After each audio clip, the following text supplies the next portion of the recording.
Hi! Welcome back to my channel 'the reserved girl'. So, ఇది first vlog నా delivery అయిన తర్వాత. అసలు నా డెలివరీ అయిన తర్వాత ఇంటికొచ్చాక ఏమేం చేశారు అండ్ బాలింత స్నానం అంటే పురిటి స్నానం కోసం ఏమేం చేశారని ఈ వ్లాగ్‌లో చెప్తాను. అండ్ చూపిస్తాను గూడా. ఈ వ్లాగ్ చాలా ఇంట్రెస్టింగ్‌గా ఉంటుంది. ఇక్కడ మా పెద్దోడైతే మైక్ తీసుకొని నేను మాట్లాడతాను అంటున్నాడు. ఇప్పుడు టైం మార్నింగ్ 8 అవుతుంది. చిన్నోడు అండ్ పెద్దోడు ఇద్దరు బయట కూర్చున్నారు అమ్మతోని. ఈ రోజుకి ఎగ్జాక్ట్‌గా 1 వీక్ అయింది నా డెలివరీ అయ్యి. అంటే 7 డేస్ అవుతుంది సి సెక్షన్ డెలివరీ అయ్యి. సర్జరీ తర్వాత 4 డేస్ నన్ను హాస్పిటల్‌లోనే ఉంచారు. అంటే బెడ్ పైన అడ్మిట్ అయ్యాను. ఫిఫ్త్ డే నన్ను ఇంటికి పంపారు. నార్మల్‌గా సి సెక్షన్‌కి అలానే 4 డేస్ ఉంచుతారంట.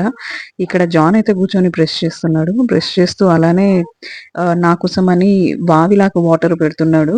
సో, ఈ వావిలాకు వాటర్ అంటే ఏంటి? అసలు ఏం చేస్తారు ఈ వాటర్‌తోని?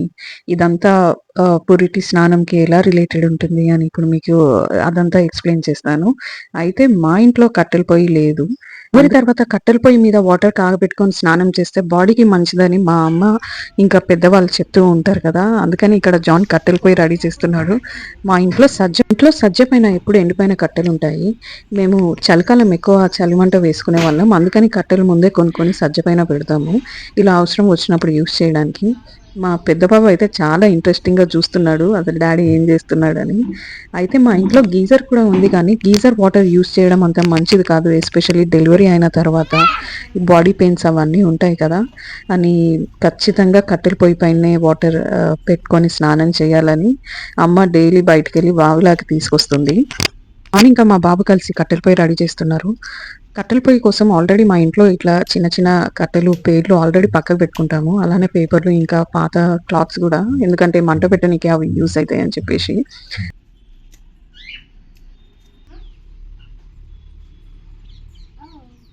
Oh.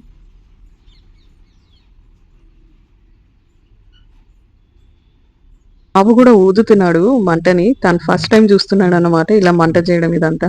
చిన్న పిల్లలకి అన్నీ ఇంట్రెస్టింగ్ గానే ఉంటాయి కదా! పాపం అయిపోయే వరకు పెట్టే వరకు చూస్తూనే ఉన్నాడు. అయితే ఇక్కడ వావిలాకు నీళ్ళలో పెట్టనీకి ముందే బకెట్‌లో వాటర్ తీసుకొచ్చాడు జాన్.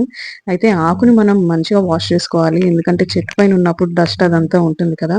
అది పోయే వరకు వాష్ చేసుకొని మనము ఏ బకెట్‌లో అయితే కాగబెట్టాలనుకుంటున్నామో అందులో ఈ ఆకుని మొత్తం ముంచాలన్నమాట. అంటే ఆకులన్నీ వాటర్ లోపల వెళ్ళే వరకు మంచిగా మునిగితే ఆకులకున్న మొత్తము అది పవర్ మొత్తం వాటర్‌లో వచ్చేస్తుంది. ఆవిరాకు స్పెషాలిటీ ఏంటంటే డెలివరీ తర్వాత చాలా బాడీ పెయిన్స్ ఉంటాయి కదా! అయితే ఈ ఆకుతో కాగబెట్టిన వాటర్‌తో స్నానం చేస్తే కొంచెమైనా బాడీ పెయిన్స్ తగ్గుతాయి అండ్ రిలీఫ్‌గా ఉంటుందని అంటారు.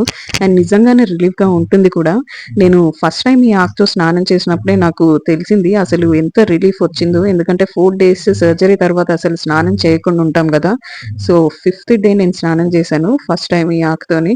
చాలా బావుండే. మామూలుగా అయితే డెలివరీ తర్వాత 21 డేస్ వరకు ఈ వావిలాకుతో లేదా నీలగిరి ఆకుతో స్నానం చేపిస్తారు. మా హస్బెండ్ ఈ పనిలో ఉన్నప్పుడు మా పెద్దోడైతే అన్నీ చూస్తూ మైక్ కావాలని ఏడుస్తున్నాడు. మైక్ ఇచ్చాకైతే చాలా హ్యాపీ ఫీల్ అయ్యాడు. తను కూడా ఏదో మాట్లాడనీకి ట్రై చేస్తున్నాడు మైక్‌లో. తను నన్ను చూస్తున్నాడు కదా! ఇదంతా మాట్లాడేది. మనం ఏం చేస్తే పిల్లలు కూడా అదే చేస్తారు కదా! సో, ప్రిటెండ్ చేస్తున్నాడు ఇక్కడ మాట్లాడినట్టు. ఎంత హ్యాపీగున్నాడో మైక్ ఇచ్చిన తర్వాత. అయితే దగ్గర పొగొస్తుందని చెప్పేసి జాన్ మా పెద్దోడిని చైర్‌తోనే లేపుకొచ్చి ఇటు అమ్మ పక్కన కూర్చోబెడుతున్నాడు. సో, ఇక్కడ జెస్సీ ఇంకా టామీ అయితే మార్నింగే లేచి వాళ్ళు పెడిగ్రీ తినేసి, పాలు తాగేసి మంచిగా ఇంకో స్లీప్ వేస్తున్నారు 8:30కే. అయితే ఇదంతా చేస్తుంటే సైమల్టేనియస్‌గా మా చెల్లి అయితే నేను స్నానం చేసేలోపు బ్రేక్‌ఫాస్ట్ రెడీ అవ్వాలని చెప్పేసి ఇడ్లీ అండ్ పల్లీ చట్నీ చేస్తుంది. అయితే ఈ పల్లీ చట్నీ అయితే నాకు కాదు ఇంట్లో వాళ్ళకి. నార్మల్‌గా సి సెక్షన్ డెలివరీ అయితే ఇలా పప్పులు, పల్లీలు ఇంకిలాంటివి కొన్ని రోజులు అసలు తినొద్దంటారు గదా! లాస్ట్ టైమ్ అయితే నేను ఆల్‌మోస్ట్ 9 మంత్స్ తినలేదు.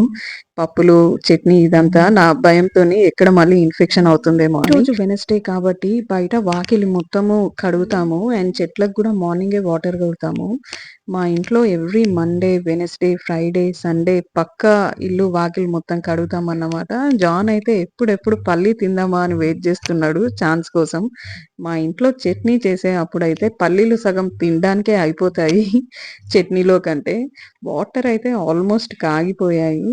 అయితే జాన్ తమిళియన్ కాబట్టి తనకి తెలుగు అంత పర్ఫెక్ట్‌గా రాదు. ఒకవేళ వచ్చినా కూడా అతని స్లాంగ్ కొంచెం డిఫరెంట్‌గా ఉంటుంది. అయితే మీకిప్పుడు తను ఏం చేస్తున్నాడో చెప్తానని అంటున్నాడు. వినండి తనెంతో బాగా చెప్తాడో. తమిళియన్ కాబట్టి అతని తెలుగు కొంచెం డిఫరెంట్‌గా ఉంటుంది. హాయ్! దీన్ని ఆవిలాకులు అంటారు. దీంతోని స్నానం చేస్తే బాడీ పెయిన్స్ పోతదని మా అత్తమ్మ చెప్పింది. సో, మా వైఫ్ కోసం కొద్దిగా హెల్ప్ చేస్తున్నాను. వాటర్ అయితే ఆల్మోస్ట్ కాగిపోయాయి. ఇక్కడ మీరు చూస్తే వాటర్ కొంచెం కలర్ కూడా చేంజ్ అయిపోయింది. ఆల్మోస్ట్ 40, 45 మినిట్స్ తర్వాత ఆ కలర్ వచ్చింది. అండ్ సైమల్టేనియస్‌గా చెల్లి ఇడ్లీ కూడా తయారు చేసేస్తుంది. సో, నా స్నానం అయిపోయేలోపు ఈ బ్రేక్‌ఫాస్ట్ కూడా రెడీ అవుతుంది. చేస్తేనే అంతే 8 ఇడ్లీ ప్లేట్ అయినా ఇది. ఆగు నీకు అవుతుందిలే. చేసే ముందు ఈ పసుపు బాడీ అంతా రాసుకొని చేయాలని అమ్మ చెప్పింది. ఎందుకంటే ఏమన్నా బ్యాక్టీరియా అలా ఉంటే పోతుందని. అలానే వాటర్ కూడా రెడీ అయిపోయాయి. ఇక్కడ మనం చూస్తే బకెట్‌తో తీసే అప్పుడు వాటర్ ఇట్లా లైట్ యెల్లో కలర్‌లో కనబడుతున్నాయి కదా! అయితే ఈ వాటర్‌ని మనం నార్మల్ వాటర్‌లో మిక్స్ చేసుకోవాలన్నమాట. నేనైతే డైలీ ఇలా 3 బకెట్స్ వాటర్ తీసుకుంటున్నాను. ఎందుకంటే డైలీ తలస్నానం చేస్తున్నాను కాబట్టి. సో, ఇలా 3 బకెట్స్‌లో వాటర్ పోసుకొని స్నానం చేసేస్తాను. ఫస్ట్ బాడీకి పసుపు పెట్టుకొని. సో, ఈరోజు వ్లాగ్ అయితే ఇంతే. So, hopefully it looks good. Thanks for watching this video. మళ్ళీ నెక్స్ట్ వ్లాగ్‌లో మీట్ అవుదాం.